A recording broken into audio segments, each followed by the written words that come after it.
இன்றைக்கி சேமியா வெஜ் புலாவ் பண்ண போகிறோம். இதுக்கு ஃபஸ்ட்டு சேமியாவை வந்து கொஞ்சம் வறுத்து எடுத்துக்கலாம். அதுக்கு ஒரு பேக்கெட் சேமியாவை ஃபுல்லாக போட்டுக்கலாம். லைட்டாக நம்ம வறுத்து எடுத்துக்கிட்டோம்னா நல்லா உதிரி உதிரியாக வரும்.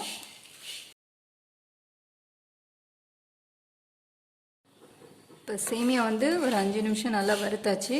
லைட்டாக ப்ரௌன் கலராக சேஞ்ச் ஆகிருக்கு. ஸோ இந்த ஸ்டேஜில் நம்ம ஒரு பிளேட்டில் எடுத்து வச்சிடலாம். இப்போ சேமியா எடுத்து வச்சாச்சு. மறுபடியும் 2 ஸ்பூன் ஆயில் போட்டிருக்கேன்.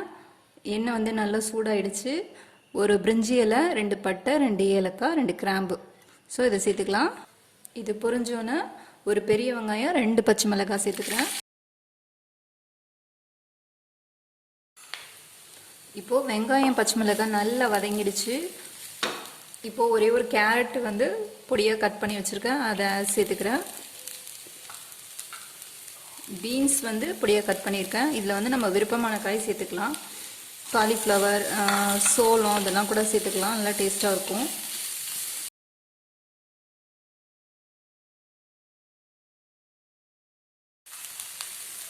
இது கூட தக்காளி சேர்த்துக்கிறேன். இது வந்து விதையெல்லாம் எடுத்துகிட்டு ஒரு பாதி தக்காளி தான் போட்டிருக்கேன். தக்காளி அதிகமாக போட்டிங்கன்னா புளிப்பு டேஸ்ட் வந்துடும். அதனால் தக்காளி கொஞ்சமாக சேர்த்துக்கோங்க. இது கூட நறுக்கி வச்ச குடமிளகாய் சேர்த்துக்கிறேன். ஃபைனலாக இஞ்சி பூண்டு பேஸ்ட்டு ஒரு 1/2 டீஸ்பூன் சேர்த்துக்கோங்க. உப்பு தேவையான அளவு போட்டுக்கிறேன்.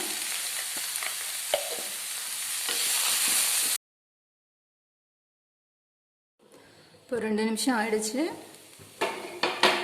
இப்போ வெஜிடபிள்லாம் கொஞ்சம் வதங்கிட்டு இப்போது வாசனைக்காக கொஞ்சமாக புதினா சேர்த்துக்கிறேன். ஒரு பேக்கெட் சேமியாவுக்கு இப்போ 2 கிளாஸ் தண்ணி ஊற்றிக்கலாம். இப்போது தண்ணி நல்லா கொதிச்சிடுச்சு.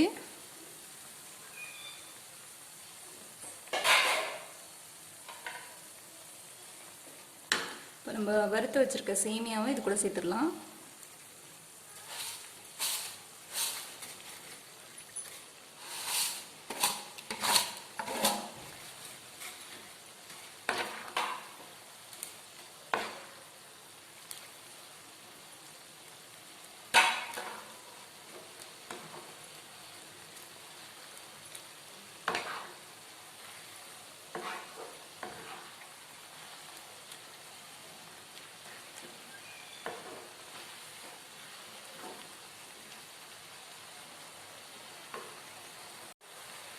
நல்லா ஈவனாக கிளறிட்டு மறுபடியும் மூடி போட்டு வச்சுருங்க. அப்போ தான் நல்லா வேகும்.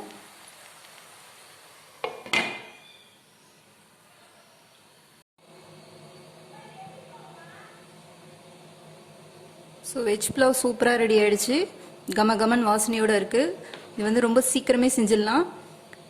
வெஜிடபிள்லாம் போட்டு குழந்தைங்களுக்குலாம் கொடுத்திங்கன்னா ரொம்ப பிடிக்கும். ஃபைனலாக கொத்தமல்லி தழை போட்டுக்கிறேன். ரொம்ப டேஸ்டியான ஈஸியான வெஜிடபிள் சேமியா புலாவ் வந்து ரெடி ஆகிடுச்சு. ஸோ நீங்களும் ட்ரை பண்ணி பார்த்துட்டு உங்களோட கமெண்ட்ஸை சொல்லுங்கள். இது வரைக்கும் மங்களம்ஸ் கிச்சனை சப்ஸ்கிரைப் பண்ணலைன்னா மறக்காமல் சப்ஸ்கிரைப் பண்ணுங்கள். Thank you friends.